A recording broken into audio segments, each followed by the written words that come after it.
BMTC bus ಕೆಟ್ಟು ನಿಂತು 2 ರೈಲುಗಳ ಪ್ರಯಾಣ ವಿಳಂಬ ಆಗಿರುವಂತಹ ಪ್ರಕರಣಕ್ಕೆ ಸಂಬಂಧಪಟ್ಟಂತೆ ಈ ದೃಶ್ಯದ ವಿಡಿಯೋ ಸೋಷಿಯಲ್ ಮೀಡಿಯಾದಲ್ಲಿ ಫುಲ್ ವೈರಲ್ ಆಗ್ತಾ ಇದೆ.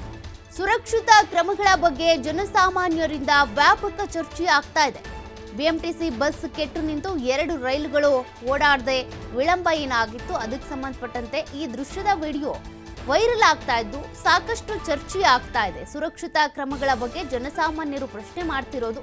ಬೆಂಗಳೂರು ಕೆಂಗೇರಿ ಸಮೀಪ ರೈಲ್ವೆ ಕ್ರಾಸಿಂಗ್ ನಲ್ಲಿ ನಡೆದಿದ್ದಂತ ಘಟನೆ ಇದಾಗಿತ್ತು. ಭಾರತೀಯ ರೈಲ್ವೆ ವೇಗದ ರೈಲು ವಂದೇ ಭಾರತ್ ಎಕ್ಸ್‌ಪ್ರೆಸ್‌ಗೆ ಅಡ್ಡಿಯಾಗಿತ್ತು. 20 ನಿಮಿಷದಲ್ಲಿ ಬಸ್ ತೆರವುಗೊಳಿಸಿ ಸಂಚಾರಕ್ಕೆ ವ್ಯವಸ್ಥೆ ಅಂತ ಅಧಿಕಾರಿಗಳೇನು ಹೇಳಿದ್ರು. ಆದರೆ ಸುಮಾರು 2 ಗಂಟೆಗಳ ಕಾಲ ರೈಲು ಸಂಚಾರಕ್ಕೆ ಇಲ್ಲಿ ವ್ಯತ್ಯಯ ಉಂಟಾಗಿತ್ತು. ಏಪ್ರಿಲ್ 2ನೇ ತಾರೀಕು ನಡೆದಿದ್ದಂತ ಘಟನೆಯ ವಿಡಿಯೋ ಈಗ ಫುಲ್ ವೈರಲ್ ಆಗ್ತಾ ಇದೆ, ವ್ಯಾಪಕವಾಗಿ ಟೀಕೆಗೆ ಗುರಿ ಆಗ್ತಾ ಇದೆ.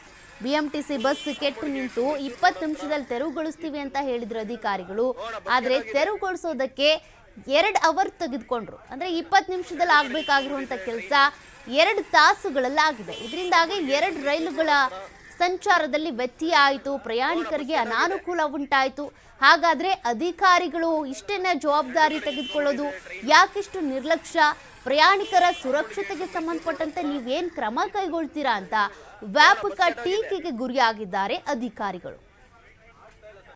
2 ಕಡೆ ನಿಂತ್ಕೊಂಡ್ಬಿಟ್ಟಿದೆ ಟ್ರೈನು. ರಾಮೋಡ್ ಗೇಟ್ ಮೈಸೂರು ರೋಡ್ ಹತ್ರ ಬಸ್ ಕೆಟ್ಟೋಗಿದೆ.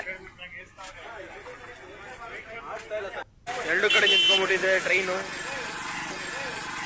ರಾಮೋಡ್ ಗೇಟ್ ಮೈಸೂರು ರೋಡ್ ಹತ್ರ ಬಸ್ ಕೆಟ್ಟೋಗಿದೆ. 2 ಕಡೆ ನಿಂತ್ಕೊಂಡ್